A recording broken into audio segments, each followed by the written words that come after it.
Di bagian sebelumnya, Lindong berhasil memasuki makam kuno dan menemukan benda paling berharga yang bernama jantung nirwana. Namun ternyata hanya pasan kekasih sajalah yang dapat menyerap energi dari benda tersebut. Singkat cerita, jiwa pemilik makam kuno yang kembali bangkit akhirnya memilih Lindong dan Qingzu untuk mewarisi kekuatan dari jantung nirwana miliknya.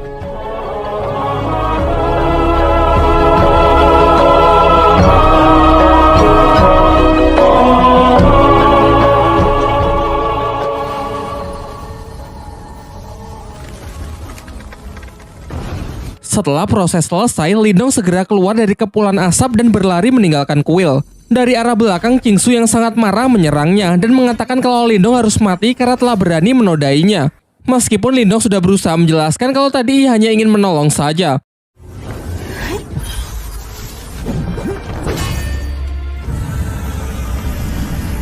Ketika Qingzu sudah berhasil mencekik Lindong dan nyaris membunuhnya, ia teringat perasaan hangat saat bersama Lindong yang membuat hatinya perlahan mulai luluh. Di tengah keributan tersebut, Ling Langtian beserta dua ketua tim lainnya sudah sampai dan langsung menerobos ke dalam kuil untuk mengambil jantung nirwana. Dan tentu saja benda tersebut sudah tidak ada. Tetapi mereka nampak tak keberatan jika memang Qingzu yang lebih awal sampai dan mengambil jantung nirwana tersebut terlebih dahulu. Setelah percakapan singkat itu, Qingzu menarik tangan Lindong dan berbisik tentang urusan dengan Lindong yang belum selesai. Di waktu yang bersamaan, Lin Ke dan para anggota klan lainnya datang ke kuil makam kuno. Diperlihatkan, Wang Pan mengadukan kepada seniornya yang bernama Wang Yan kalau Lindonglah yang telah berebut senjata spiritual miliknya, yakni tombak pencakar langit. Qingzu yang tak ingin ikut campur dalam pertikaian itu sehingga memutuskan untuk keluar terlebih dahulu dan menunda urusannya dengan Lindong.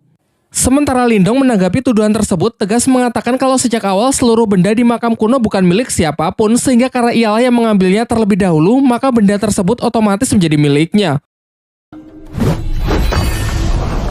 Akan tetapi Wang Yan yang sama sekali tidak peduli dengan argumen Lindong, ia tetap ingin Lindong menyerahkan senjata tersebut kepada juniornya sebelum Lindong menyesal. Di sisinya, Ling Ke mencoba membela Lindong dan bersedia bersaksi bahwa Lindong memang tidak bersalah. Namun ucapannya tersebut justru dihentikan oleh Lin Langtian.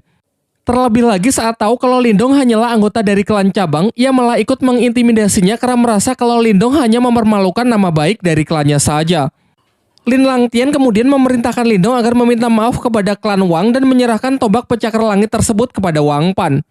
Bukannya menurut, Lindong pun malah dibuat semakin emosi mengingat ia sebenarnya juga menyimpan dendam kepada Lin Langtian yang dulu pernah mengalahkan ayahnya. Namun sayangnya sampai detik ini perbedaan kekuatan mereka masih terlalu jauh. Terlihat hanya dengan hentakan kaki ia bisa mengintimidasi seluruh ruangan. Dilanjutkan dengan serangan bola api tingkat tinggi yang benar-benar mampu menekan Lindong. Walaupun ia sudah bertahan menggunakan senjata spiritualnya. Diperdengarkan dari dalam dirinya, Martha mengatakan jika Lindong mengerahkan seluruh kekuatannya sekarang, maka persentase ia menang hanyalah 20%. Kecilnya kemungkinan tersebut membuat Lindong sadar betapa besarnya perbedaan kekuatan di antara mereka sampai saat ini. Sementara itu dengan sombongnya, Ling Langtian mengatakan bahwa ia akan memberikan Lindong satu kesempatan lagi, yaitu jika Lindong bisa lolos dari tekanan kekuatan spiritual yang ia buat dan berhasil keluar dari kuil, maka masalah ini akan dinyatakan selesai. Masih mencoba membantu Lindong, namun kali ini Ling Ke menyarankan agar Lindong menyerah saja karena tak mungkin ia bisa menahan tekanan spiritual dari Ling Langtian. Namun Lindong mengabaikan peringatan Ling Ke dan masih percaya diri untuk menerima tantangan tersebut. Mulailah ia merapatkan energinya dan perlahan berjalan keluar aula. Lin Langtian pun juga tak mau kalah dengan memperkuat tekanan yang ia berikan. Nampaknya tekanan kekuatan mental ini memang jauh lebih kuat dari apa yang pernah ia rasakan saat berada di dalam pertarungan menara.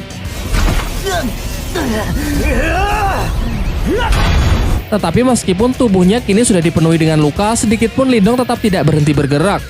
Melihat usaha bocah di depannya yang sangat keras, Ling Langtian tak lantas menunjukkan belas kasihannya. Ia justru kembali meningkatkan cengkeraman tekanan energi mentalnya yang terlihat seperti tangan Susanoo.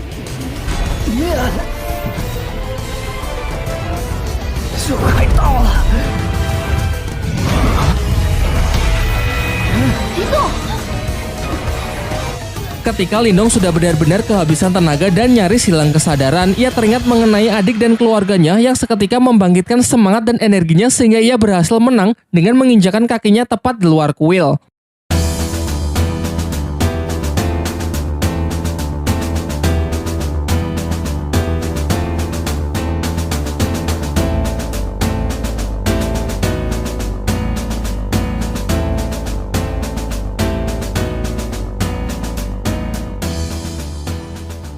Sebelum pergi, ia mengatakan bahwa kejadian hari ini pasti nanti akan ia balas 100 kali lipat.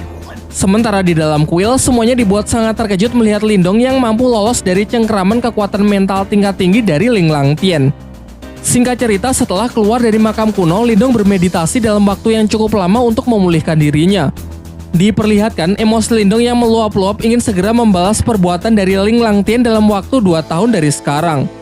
Namun dengan berat hati, Martha mengatakan kalau 2 tahun saja tak akan cukup karena perbedaan kekuatan mereka yang benar-benar terlampau jauh. Lagi pula 2 tahun lagi pasti kekuatan dari Ling Langtian juga akan meningkat. Seketika dalam keputusasaannya, Lindong teringat dengan lokasi segel kuno saat ia berada di puncak pertarungan menara. Diceritakan jika ia berhasil mendapatkannya, ia akan punya kesempatan untuk menandingi kekuatan dari Ling Langtian. Martha lalu menceritakan bahwa di masa lalu terdapat seorang pria yang menguasai 8 segel kuno dan memperoleh kekuatan yang sangat luar biasa kuat. Kekuatannya tersebut ia gunakan untuk menghentikan chaos pada masanya. Namun setelah kejadian itu, secara misterius pria tersebut menghilang dan ke-8 segel terpencar ke seluruh penjuru benua. Di saat mereka tengah mengobrol, tiba-tiba terlihat sebuah meteor jatuh tepat ke arah mereka.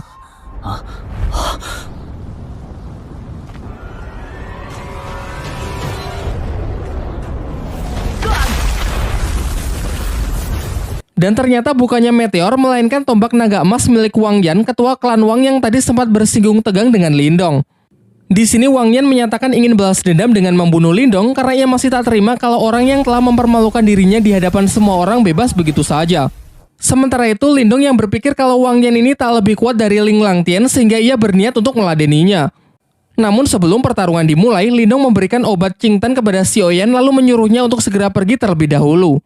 Pertarungan pun dibuka dengan tinju kekuatan mental dari Wang Yan dan berhasil ditangkis cukup mudah oleh Lindong. Giliran Lindong yang melancarkan serangannya, yakni laser cahaya. Namun serangannya tersebut tak mampu membuat Wang Yan bergerak satu jari pun.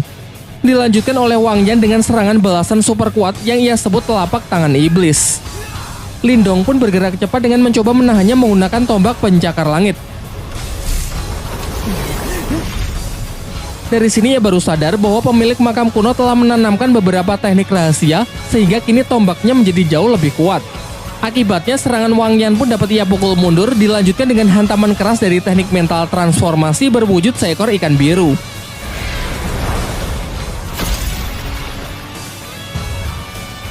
Melihat kekuatan Lindong yang berada di luar perkiraannya, memaksa Wang Yan bertarung lebih serius dengan mengandalkan senjata tombak naga emasnya.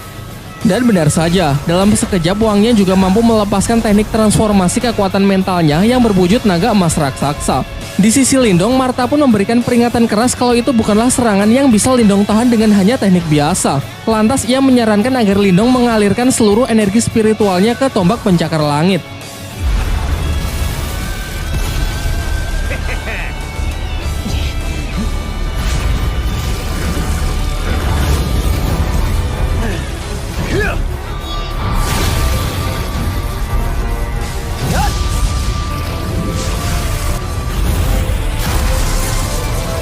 Bentrokan kekuatan dahsyat tersebut melemparkan Lindong menghantam keras batu jauh di belakangnya.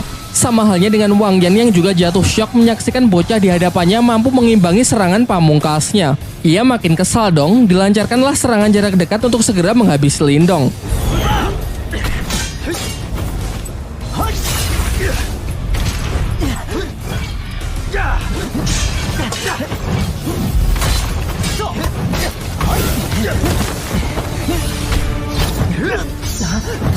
Ketika Wang Yan nyaris menusukkan tombaknya, terdengar benturan keras yang ternyata berhasil ditahan dengan boneka spiritual yang Lindong dapat dari makam kuno sebelumnya. Dengan mengikuti arahan dari Martha, Lindong pun segera mengaliri boneka tersebut dengan energinya agar bisa ia kendalikan untuk menghadapi Wang Yan.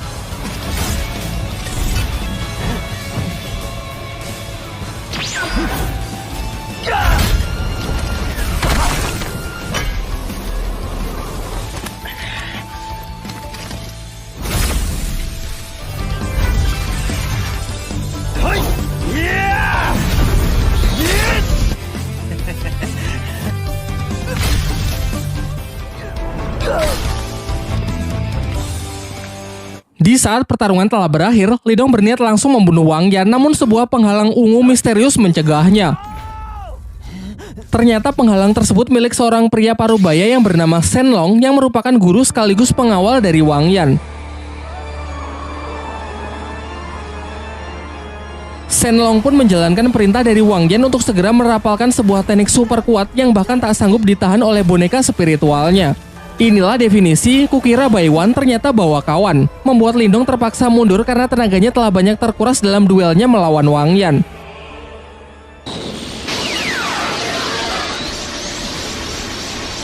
Ia pun semakin panik karena jurus dari Shenlong ternyata dengan cepat terus mengejarnya. Martha pun juga berusaha bertindak dengan menyuruh Lindong mengaliri segala rubah di tangannya agar ia bisa membantu melenyapkan serangan yang mengejarnya tersebut.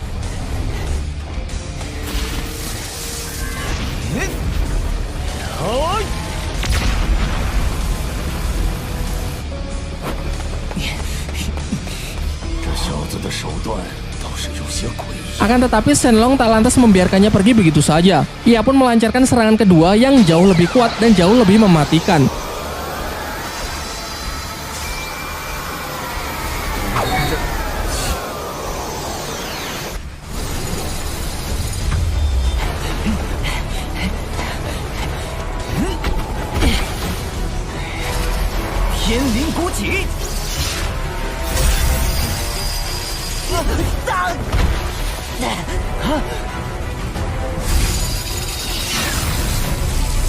Di detik-detik sebelum serangan itu melenyapkan Lindong, Qingsu si gadis teratai datang dan berhasil menyelamatkan Lindong.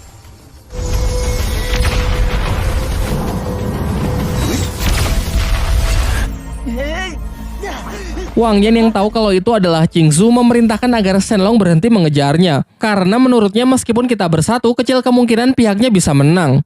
Singkat cerita, dibawalah Lindong ke sebuah tebing di mana terdapat sebuah pohon sakura besar yang sedang berguguran. Qingsu kemudian menyuruh Lindong agar melupakan semua kejadian di makam kuno dan melarangnya untuk menceritakannya kepada orang lain.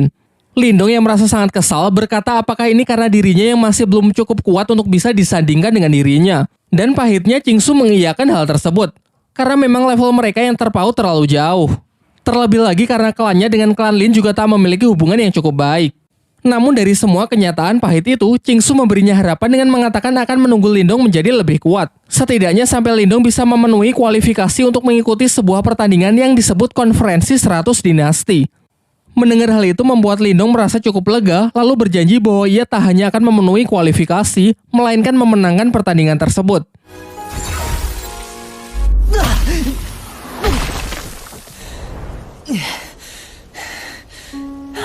Setelah memberikan salam perpisahan, Qingsu pun bergegas pergi.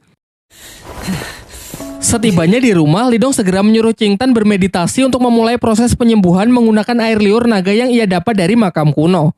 Namun sebelum itu, Martha sempat memperingatkan bahwa roh iblis di dalam diri adiknya tersebut sangatlah kuat, dan jika proses ini gagal, maka kemungkinan terburuk Qingtan bisa mati. Akhirnya proses pun dimulai setelah Lindong berjanji bahwa ia akan menemani dan mengawal adiknya sampai proses tersebut selesai. Ketika benda itu berhasil Qingtan serap, sontak tubuhnya pun diselimuti aura gelap, diikuti oleh ledakan energi yang dalam sekejap membekukan lingkungan sekitar. Seusai seluruh energi dan jiwa iblis yang selama ini bersemayam di tubuh Qingtan keluar, Lindong bergerak cepat untuk membawa adiknya yang pingsan ke tempat yang aman. Baru setelah itu, Lindong pun bertekad kuat melindungi adiknya dan melenyapkan roh iblis tersebut dengan mengandalkan tombak penyakar langit miliknya. Martha berpesan agar sangat berhati-hati karena satu serangan saja bisa langsung membekukan seluruh tubuh Lindong. Oleh karena itu, ia akan tetap berusaha menjaga jarak dengan hanya melancarkan serangan dari jarak jauh. Namun serangan teknik mental Lindong yang berbentuk ular piton raksasa seketika langsung menjadi es dan hancur begitu saja. Bahkan serangan makhluk itu juga sama sekali tidak bisa ia tangkis sehingga Lindong hanya bisa lari dan menghindar saja. Sampai ketika sudah terdesak, ia baru sadar bahwa teknik laser cahaya miliknya adalah tipe api, sehingga bisa dikatakan tekniknya tersebut akan sangat efektif untuk digunakan melawan iblis es tersebut. Ia pun memodifikasi tekniknya menjadi tinju api dan benar saja serangan tersebut memang benar-benar bisa meng-counter serangan es dari sang roh iblis. Di akhir pertarungan, Lindong yang telah berhasil menyegel roh iblis itu menggunakan belenggu api, menyuruh Qingtan untuk segera menyerap energi spiritualnya kembali dan memfilter menggunakan obat yang telah ia makan agar kekuatan spiritualnya bisa ia kendalikan. Singkat cerita, proses berjalan lancar dan kini Qingtan telah bisa mengendalikan kekuatannya yang dikatakan sudah hampir setara dengan Lindong. Qingtanmu sangat senang karena sekarang tak lagi hanya menjadi beban, ingin ikut serta pergi berkelana bersama Lindong. Namun Lindong mengatakan bahwa ia akan lebih tenang jika Qingtan tetap tinggal untuk menjaga klannya selagi ia tak berada di rumah. Keesokan harinya bersama Martha dan Xiaoyan, Lindong pun berangkat untuk mencari segel spiritual leluhur demi lebih mengupgrade kekuatannya. dan tamat. Dari bagian 1 sampai bagian ke-8 saya telah membahas serial yang berjudul Martial Universe, yaitu season 1 dan season 2. Dikarenakan season ketiganya yang belum rilis sehingga bagian ke-9-nya juga belum bisa dibuat. Jadi untuk semuanya dimohon bersabar dan nikmati dulu saja konten-konten lain yang akan segera diupdate di channel Julian The Movie.